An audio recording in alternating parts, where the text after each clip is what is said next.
The engine sputtered like a dying heartbeat, coughing out its last breath in the driveway of a modest house in Willow Creek, Oregon.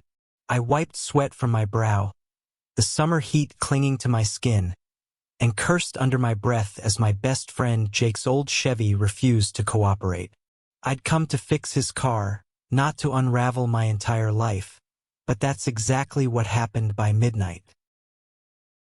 My name's Eli Carter, a 24-year-old mechanic with a knack for engines and a heart that's never quite found its rhythm.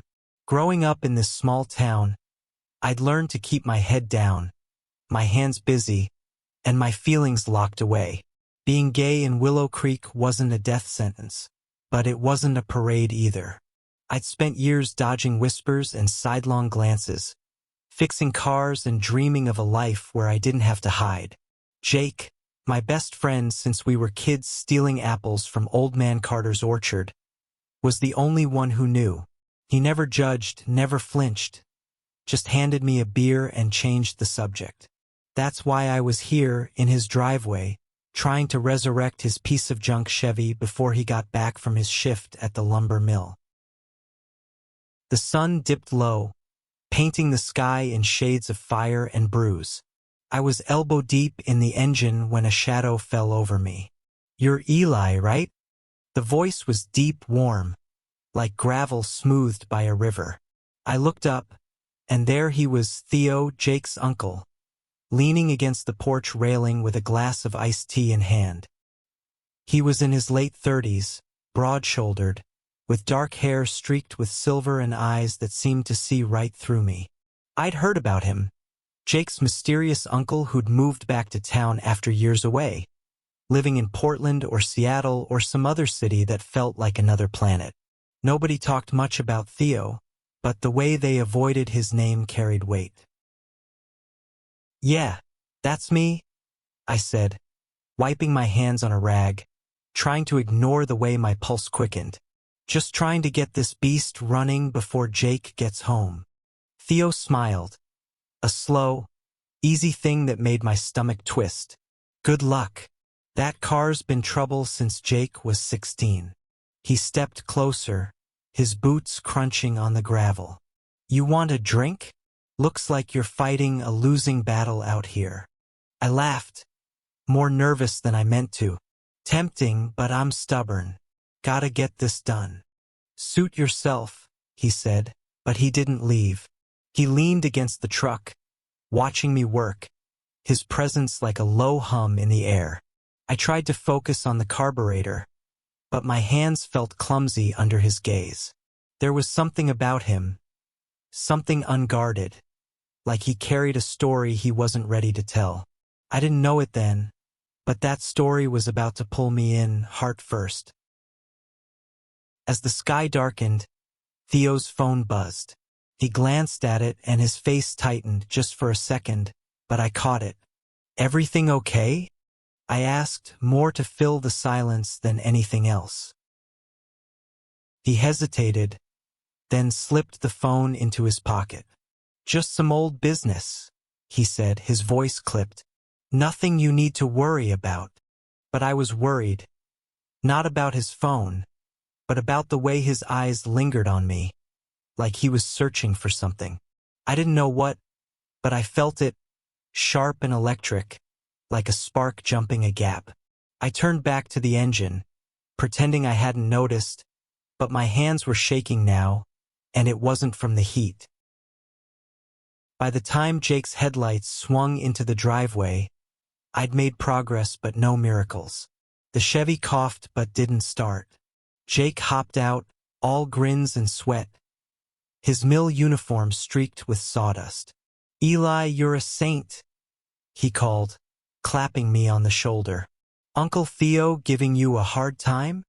"Nah," I said, glancing at Theo, who was back on the porch, his silhouette framed by the porch light.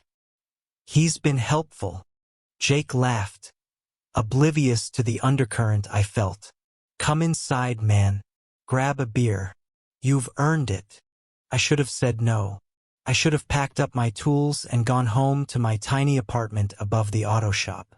But Theo's eyes were still on me, and something in them, curiosity, maybe, or something heavier, made me nod. Sure, I said. Just one. Inside, the house smelled of cedar and lemon cleaner, a mix of Jake's mom's old decorating and Theo's new presents. Photos lined the walls. Jake as a kid, gap-toothed and grinning. His mom at a county fair. Theo, younger, laughing with a group of friends I didn't recognize. I lingered on that one, wondering who they were, what Theo had left behind when he came back to Willow Creek. We sat in the living room, Jake sprawled on the couch, me in an armchair, and Theo standing by the window, his back to us. Jake rambled about the mill, about some new guy who'd nearly lost a finger to a saw, but I was only half listening. Theo was quiet, too quiet, his fingers tapping against his glass like he was counting down to something. Then the doorbell rang. Jake frowned. Who's that? It's like 9 o'clock. Theo's shoulders stiffened, but he didn't turn. I'll get it, he said, and his voice had an edge now, sharp enough to cut through the room's warmth. He crossed to the door, and I heard low voices, urgent, clipped, not friendly. Jake shot me a look, but I just shrugged, my gut twisting. When Theo came back, he wasn't alone. A man followed him, tall and wiry, with a face like a storm cloud. He wore a leather jacket despite the heat, and his eyes darted around the room, landing on me for a second too long. This is Marcus, Theo said, his tone flat. He's an old friend. Marcus smirked, but there was no warmth in it. Theo, you didn't tell me you had company. His voice was smooth, but it carried a threat, like a blade wrapped in silk. Jake stood, his easy grin gone. What's going on, Uncle Theo? Nothing you need to worry about, Theo said, echoing his earlier words to me. But this time I didn't believe him. Marcus's presence felt like a storm rolling in, and I was caught in the open with no shelter. Eli, maybe you should head out, Theo said, not looking at me. His voice was gentle, but it wasn't a suggestion. I wanted to argue, to stay, to understand why the air felt so heavy.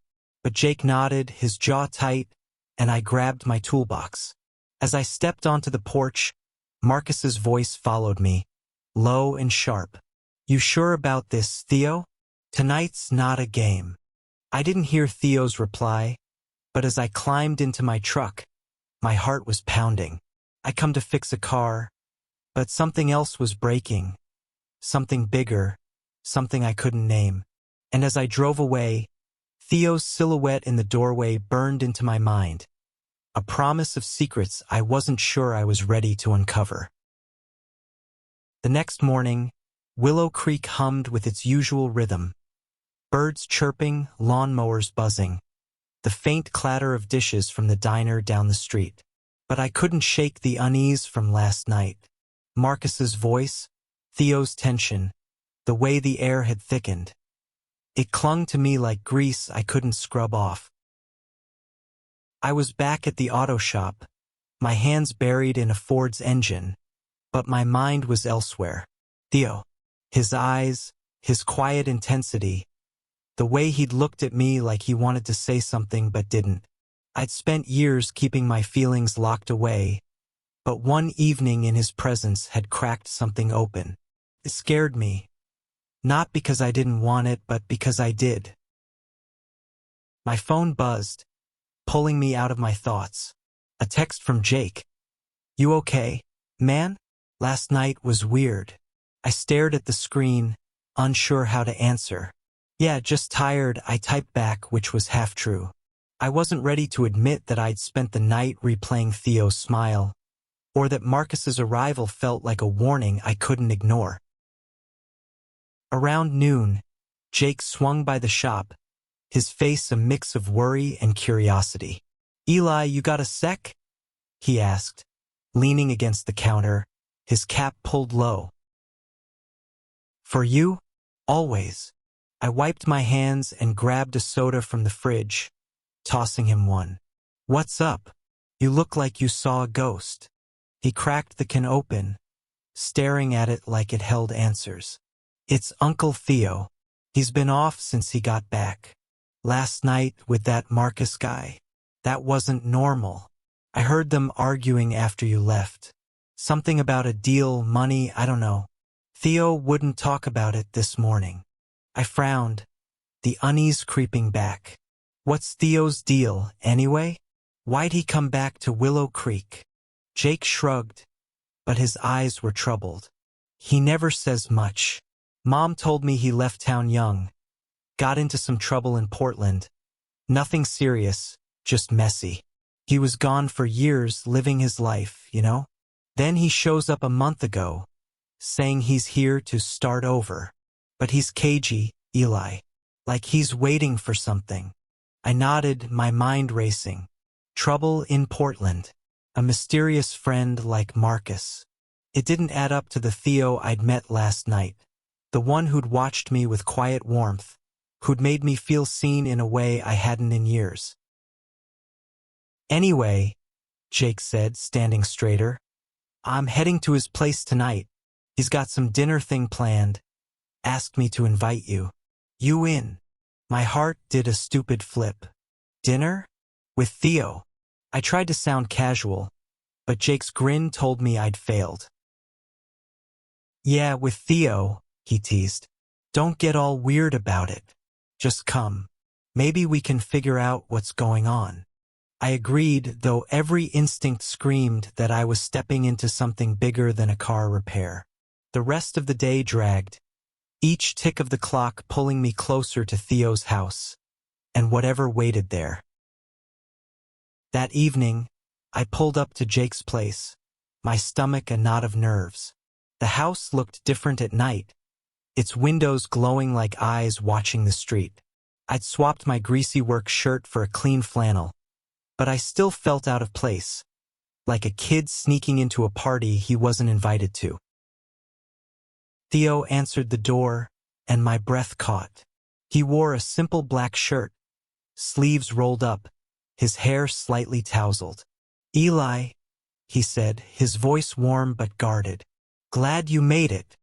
Thanks for having me, I said, stepping inside. The house was alive with the smell of roasted garlic and herbs, and soft jazz played from a speaker somewhere.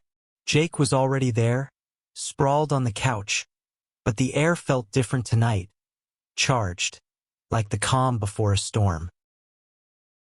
Dinner was simple but good. Grilled chicken, mashed potatoes, a salad with too many colors to count.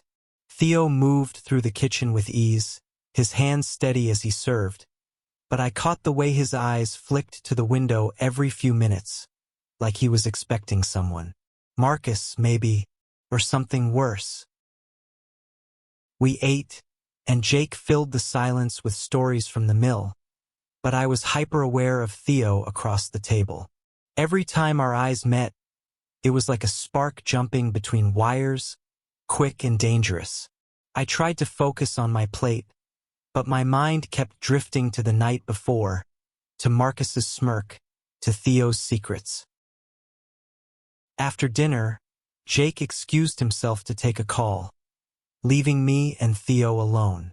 I helped clear the table, my hands brushing against his as we reached for the same plate. The touch was brief, but it sent a jolt through me, and I saw it in his eyes too. A flicker of something real, something he was fighting. You're good at this, Theo said, nodding toward the sink where I was rinsing dishes. Fixing cars, helping out. You're steady. I laughed, embarrassed. Just doing what I know. Cars are easier than people.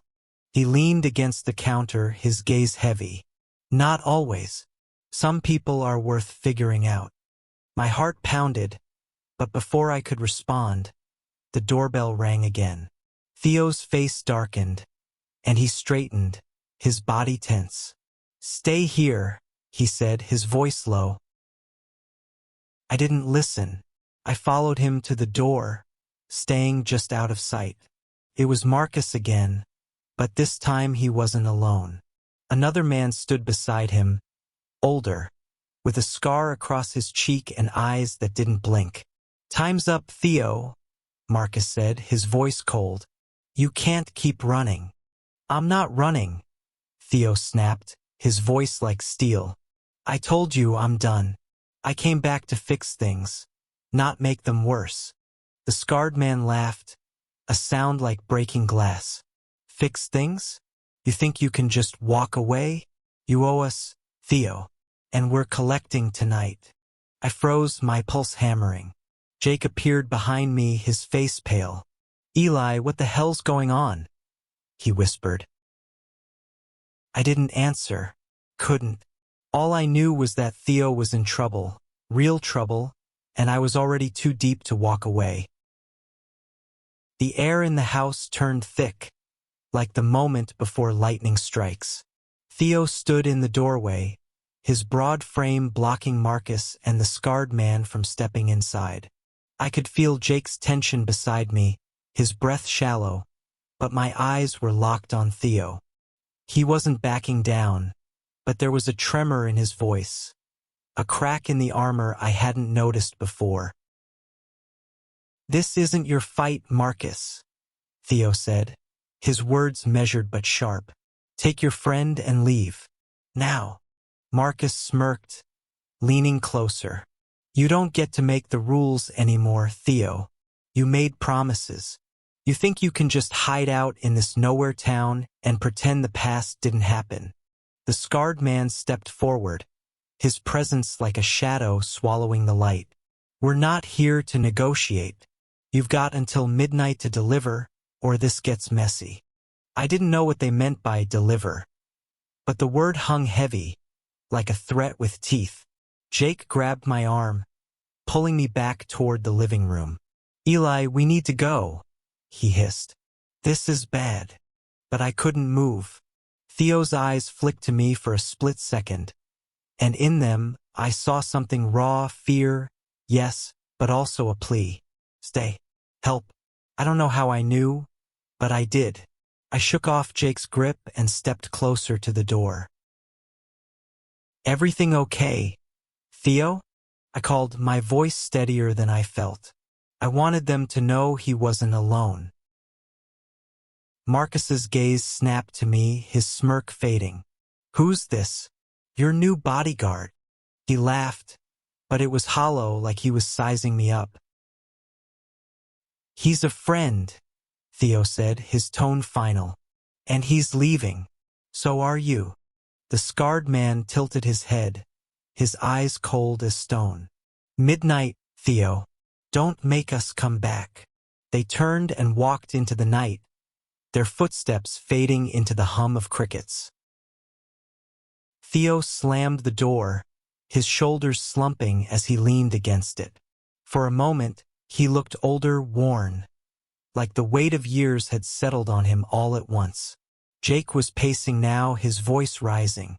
"Uncle Theo, what the hell was that? Who are those guys? What's going on?"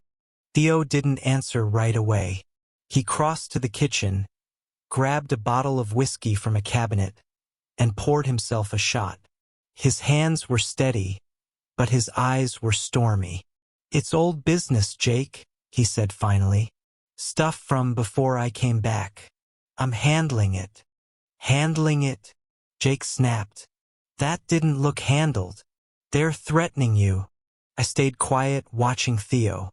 He hadn't looked at me since the door closed, but I could feel the pull between us, like a current I couldn't ignore. "Theo," I said, stepping closer, "if you're in trouble, let us help."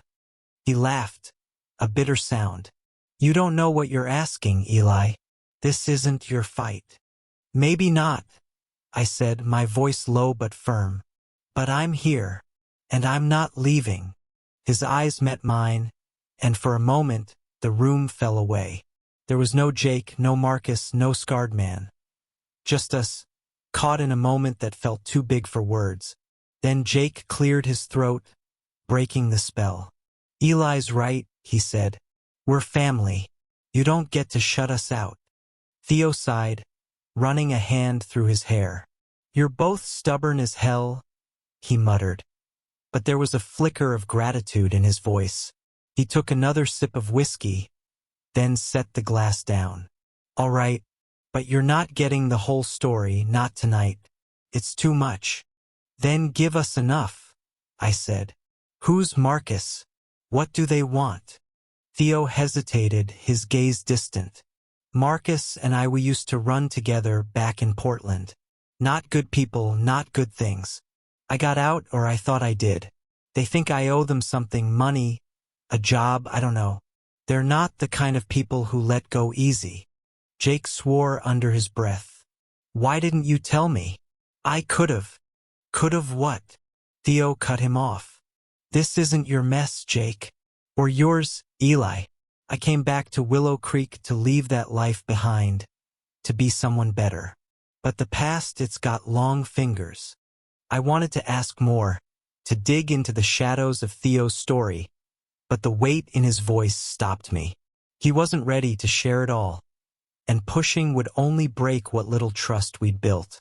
Instead, I nodded. Okay, but if they come back, you tell us. No more secrets. Theo looked at me, his expression unreadable. No promises, he said, but his eyes softened, and I felt that spark again, dangerous and alive. The rest of the night passed in a blur. Jake tried to lighten the mood, cracking jokes about the mill, but the tension lingered. I stayed longer than I meant to, helping Theo clean up, stealing glances when I thought he wasn't looking.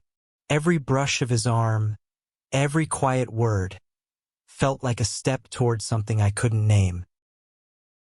When I finally left, the stars were bright above Willow Creek, and the air was cool against my skin. I climbed into my truck, but I didn't start it right away. I sat there, staring at Theo's house, wondering what I'd gotten myself into.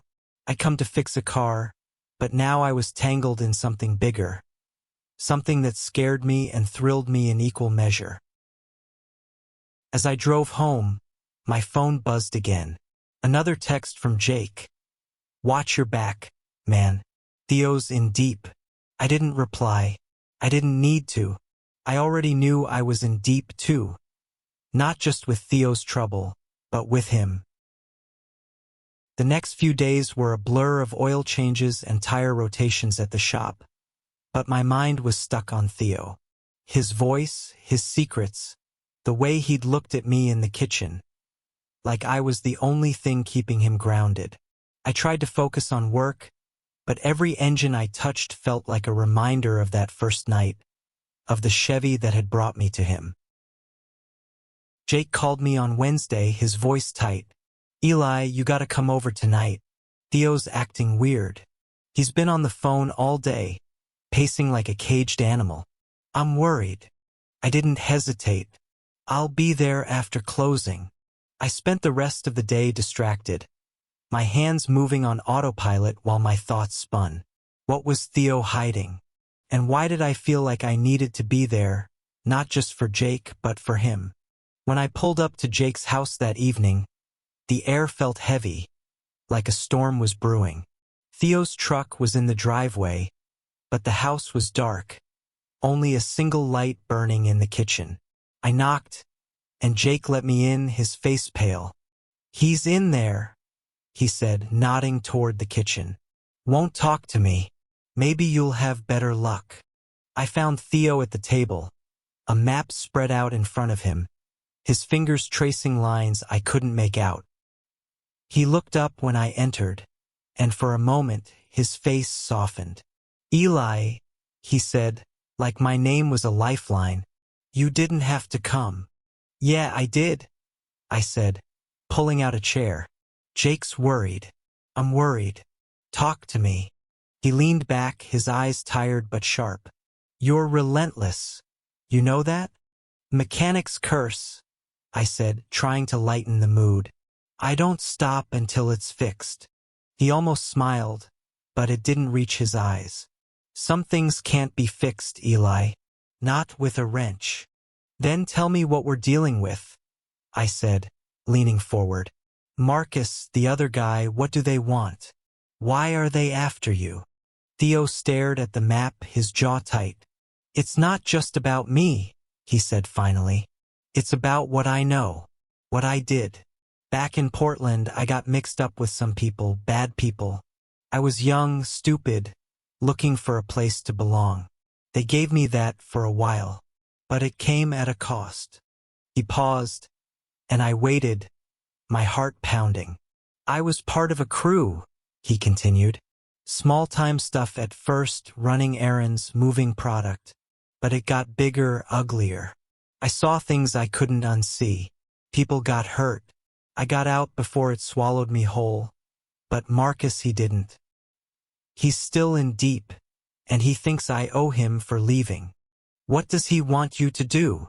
I asked, my voice barely above a whisper. Theo's eyes met mine, and I saw the weight of years in them. He wants me to pull one last job, something big, says it'll square us. But I know better. Men like Marcus don't let go. If I do this, I'm back in. If I don't, he trailed off. But the unspoken threat hung between us. I reached out, my hand brushing his on the table. It was impulsive, reckless, but I couldn't stop myself. You don't have to do this alone, I said. We'll figure it out. Together. His hand didn't move, but his eyes searched mine, like he was trying to decide if he could trust me. Eli, he said, his voice low. You don't know what you're signing up for. Maybe not, I said, my throat tight. But I know I'm not walking away. For a moment we just sat there, the world shrinking to the space between us. Then Jake burst in, breaking the moment. Eli, you gotta see this, he said, holding up his phone. It was a text from an unknown number. Midnight. Old Mill. Don't be late. Theo's face went pale. That's them, he said, standing. They're moving up the timeline. What's at the Old Mill? I asked, my stomach twisting. Theo didn't answer right away. He folded the map, his movements deliberate. A meet, he said finally. They're expecting me to bring something, money, information, I don't know. But I'm not going. Jake grabbed his arm. Uncle Theo, you can't just ignore them. Those guys aren't messing around. I know, Theo snapped, pulling away. But I'm done running. I came back to Willow Creek to start over, not to drag you or Eli into my mess. Then let us help, I said, standing too. We go to the mill, we face them together. Show them you're not alone. Theo looked at me, his expression torn between fear and something softer, something that made my chest ache. Eli, you're too good for this, he said quietly. You don't belong in this world. Maybe not, I said, stepping closer. But I belong here, with you. The words slipped out before I could stop them, raw and unguarded. Theo's breath caught, and for a moment, I thought he'd pull away. But he didn't. He reached out, his hand grazing my cheek, and the world stopped. Then Jake cleared his throat, and we both stepped back. The moment shattered. We're doing this, Jake said, his voice firm. All of us. Tonight. Theo nodded, but his eyes never left mine.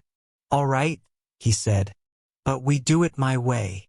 The old mill loomed like a ghost against the night sky, its rusted silos and broken windows casting jagged shadows across the gravel lot. Willow Creek's abandoned lumber mill had been a relic for years, a place kids dared each other to sneak into. But tonight it felt alive with menace. Theo drove, his hands tight on the wheel, while Jake and I sat in silence, the weight of what we were walking into pressing down on us. Theo had laid out the plan, or as much of one as he could. We show up, I talk to Marcus, make it clear I'm out, he'd said back at the house. No fighting, no deals. Just words. But the gun tucked into his waistband told a different story, one he didn't want us to see. I caught a glimpse of it when he thought I wasn't looking, and it made my stomach lurch. This wasn't just about words. We parked 100 yards out, the truck's engine ticking as it cooled. Theo turned to us, his face hard. Stay close, but don't do anything stupid. If it goes south, you run. Both of you. Jake nodded, but I could see the fear in his eyes. I felt it too, but it was drowned out by something stronger. A need to protect Theo, to stand by him no matter what. I didn't say it out loud, but the way he looked at me told me he knew. We approached the mill on foot, the crunch of gravel under our boots the only sound. A single floodlight flickered above the entrance, casting a sickly yellow glow. Marcus was there, leaning against a rusted beam, the scarred man beside him. 2 others stood in the shadows, their faces hidden but their presence heavy. "You're late," Marcus said, his voice smooth but edged with venom. "And you brought friends. That wasn't part of the deal." "There is no deal," Theo said, stepping forward. "I told you I'm done. Whatever you think I owe you, it's over." The scarred man laughed, a low, guttural sound. "You don't get to decide that, Theo. You know how this works. You've got something we need, and we're not leaving without it." I glanced at Theo, searching for a clue, but his face was a mask. "I don't have anything," he said. "You're chasing ghosts." Marcus stepped closer, his eyes narrowing. "Then why'd you come? To play hero?" His gaze flicked to me, and a smirk curled his lips. "Or maybe it's about him." My blood ran cold, but Theo didn't flinch. "Leave them out of this," he said, his voice like steel. "This is between us." But Marcus wasn't listening. He nodded to the scarred man, who pulled something from his jacket. A small, black drive, no bigger than a thumb. "This," he said, holding it up, "is what you owe us. You hid it, Theo. Thought you could disappear with it. But we found you." Theo's jaw tightened, but he didn't deny it. Whatever that drive was, it was the key to everything. The reason Marcus wouldn't let go, the reason Theo had come back to Willow Creek. I wanted to ask, but now wasn't the time. Jake shifted beside me, his hands balled into fists. "What is that?" he demanded, his voice shaking. "What's on it?" Marcus laughed. "Oh, your uncle didn't tell you? It's his insurance policy. Names, dates, deals, everything that could bring down some very powerful people. He thought he could use it to start over, but he forgot one thing. You don't walk away from us." Theo took a step forward, his hand inching toward his waistband. "I'm not giving you anything," he said. "You want it? You'll have to take it." The air snapped taut, like a wire about to break. The scarred man reached for his own weapon, but before he could draw, I stepped forward, my heart pounding. "Stop," I said, my voice louder than I expected. "Nobody has to get hurt. Theo, just give them what they want. It's not worth it." Theo's eyes met mine, and for a moment, I saw the man beneath the armor, the one who'd touched my cheek in the kitchen, who'd made me feel like I could be more than a small-town mechanic.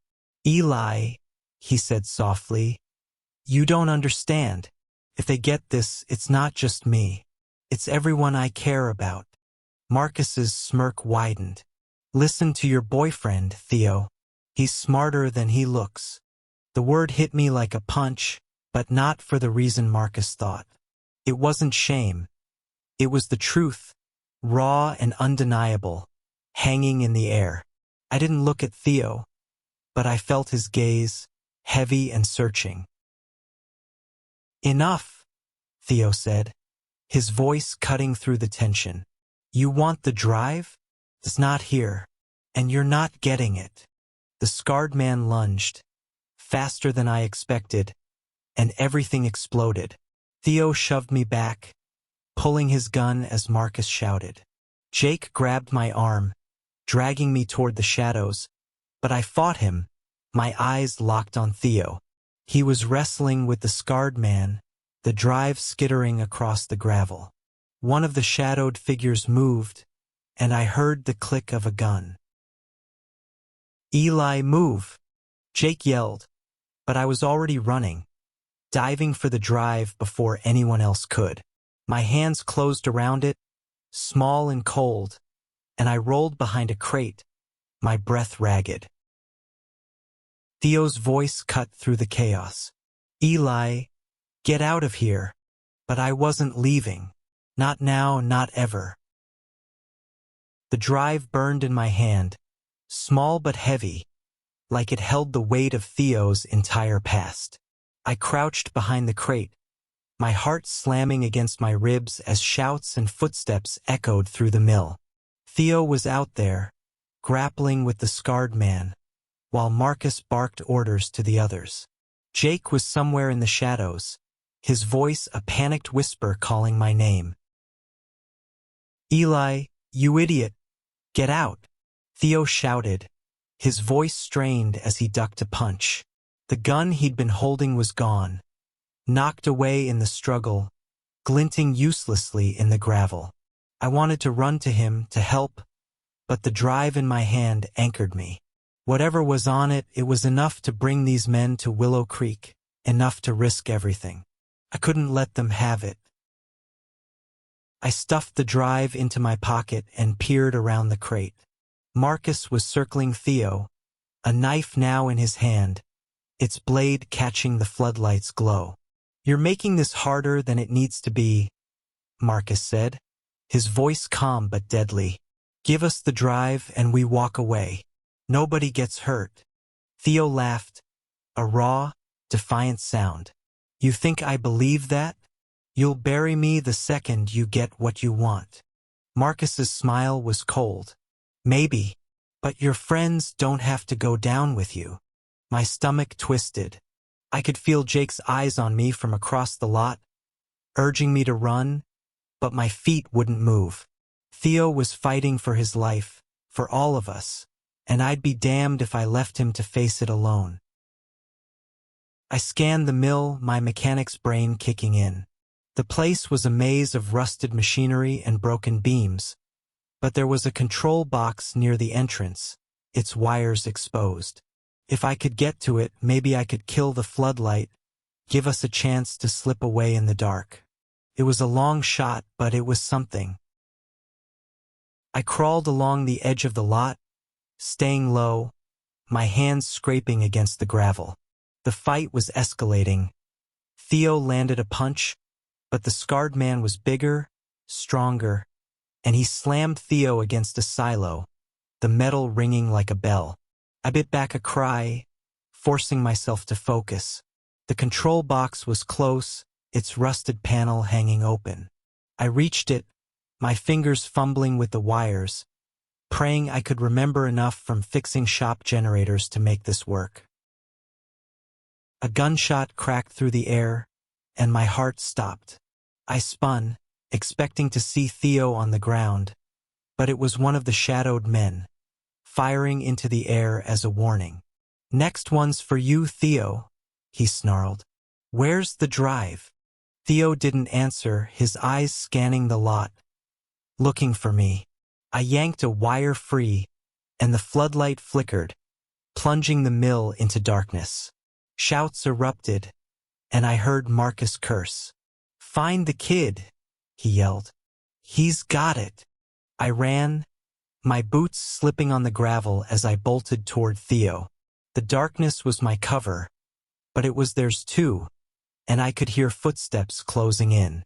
I reached Theo just as he broke free from the scarred man, his breath ragged. "Eli," he gasped, grabbing my arm. "What the hell are you doing?" "Saving your ass," I said, pulling him toward the mill's interior. "Where's Jake?" "Here."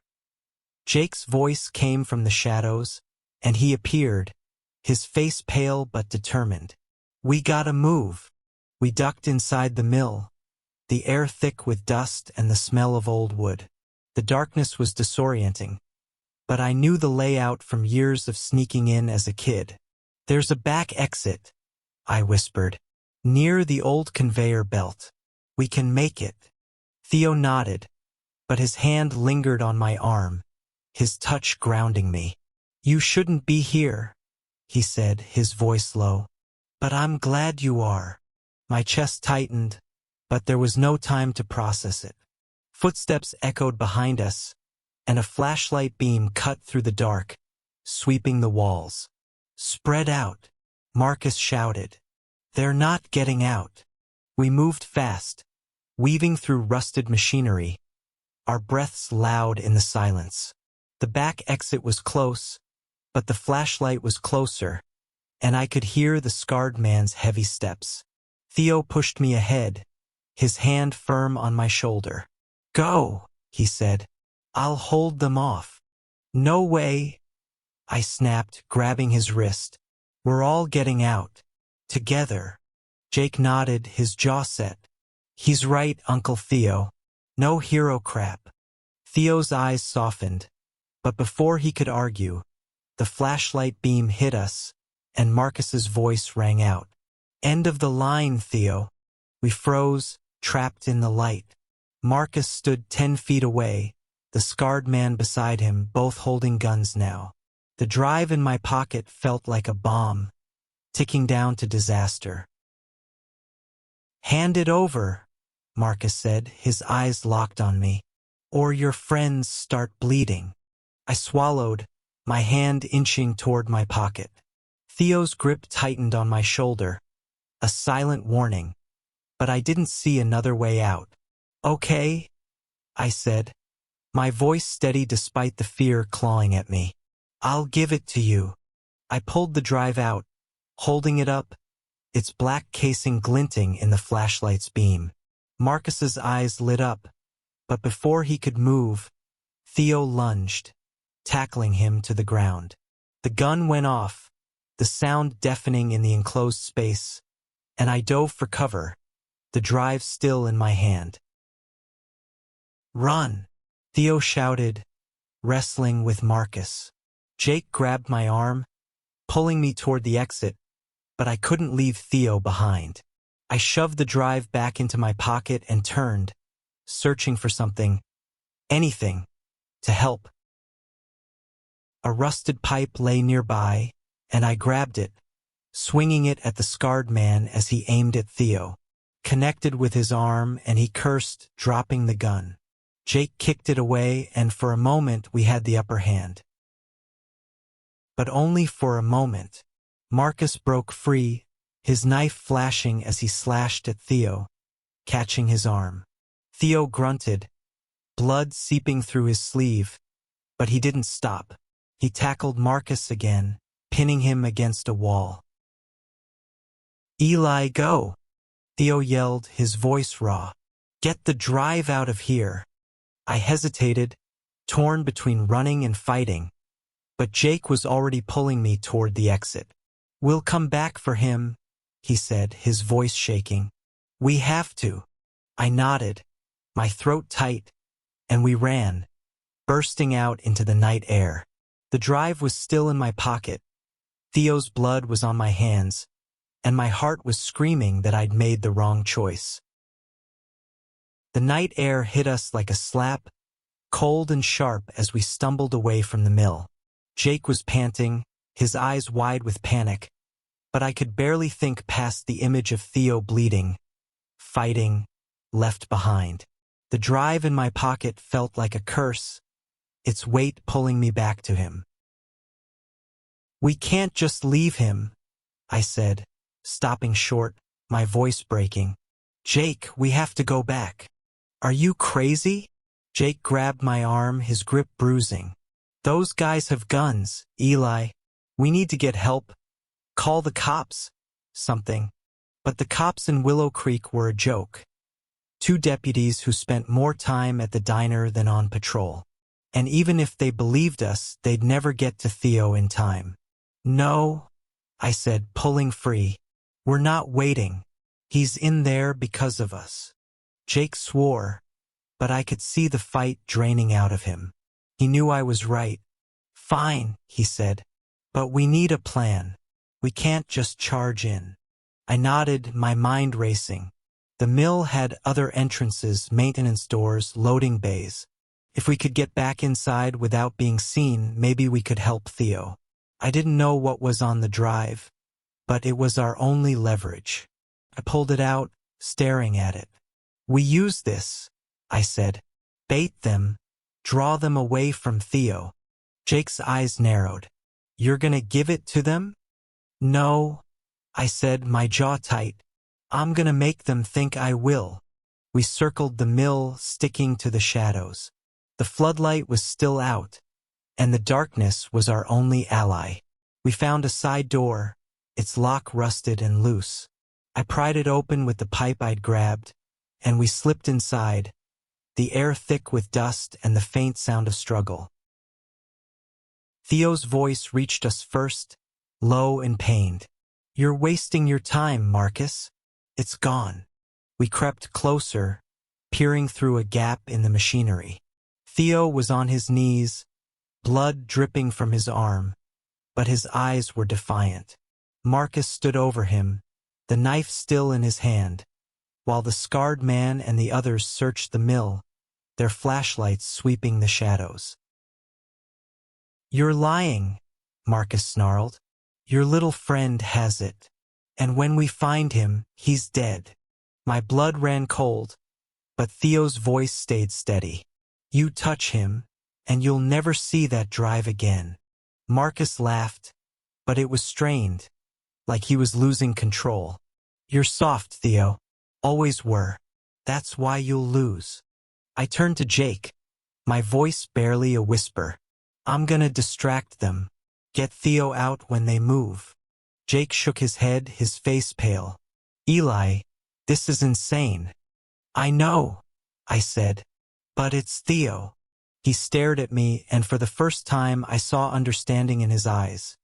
Not just about the plan, but about me, about what Theo meant to me. He nodded. Be careful, man. I took a deep breath and stepped out, holding the drive high. Looking for this? I called, my voice echoing through the mill. Every head turned. Marcus's eyes lit up, but Theo's face fell, a mix of fear and anger. Eli, no! He shouted, struggling to stand. The scarred man lunged for me, but I was ready, darting behind a stack of crates. You want it, I yelled, tossing the pipe to make a clatter. Come get it. They took the bait, all three of Marcus's men charging toward the sound. Jake moved fast, slipping toward Theo, but Marcus stayed put, his knife pressed to Theo's throat. Nice try, he said, his voice cold, but you're not that smart. I froze, my plan crumbling. Theo's eyes met mine, and in them, I saw something that broke my heart. Not fear, but regret. Eli, he said, his voice soft. Run. But I couldn't. I wouldn't. I stepped forward, the drive still in my hand.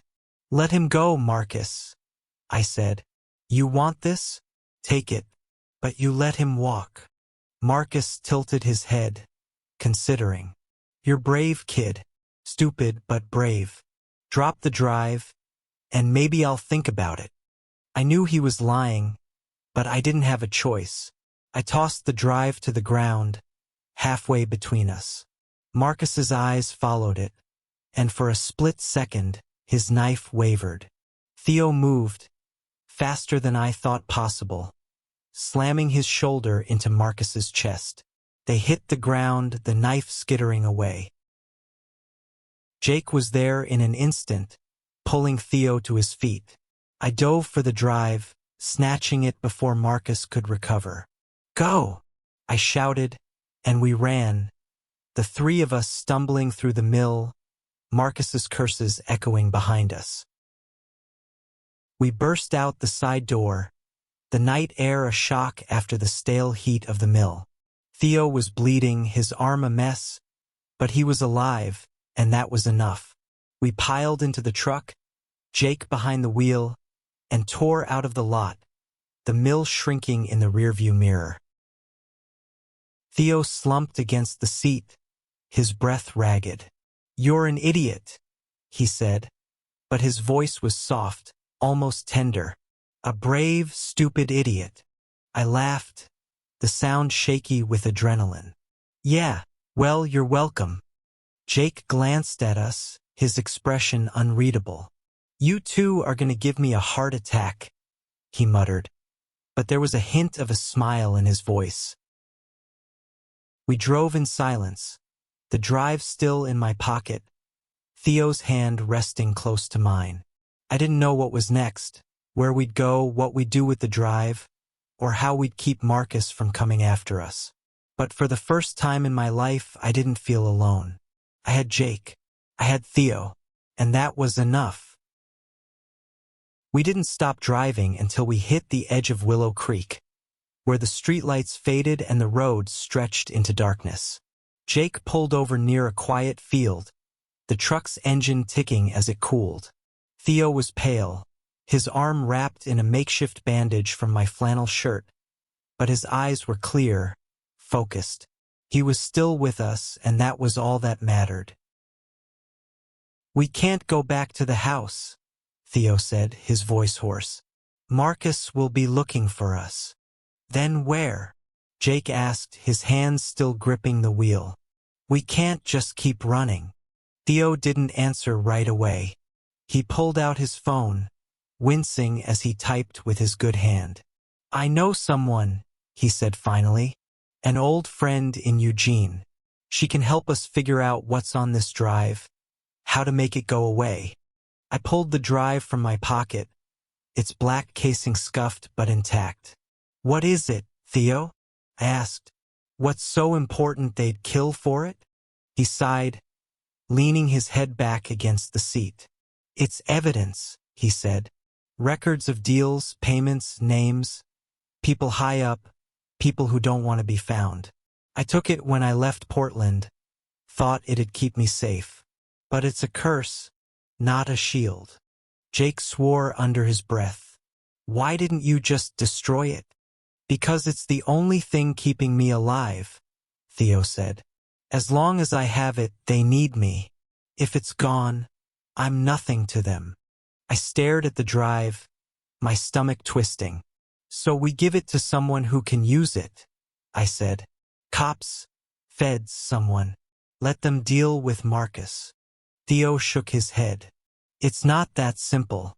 The people on that drive, they're connected.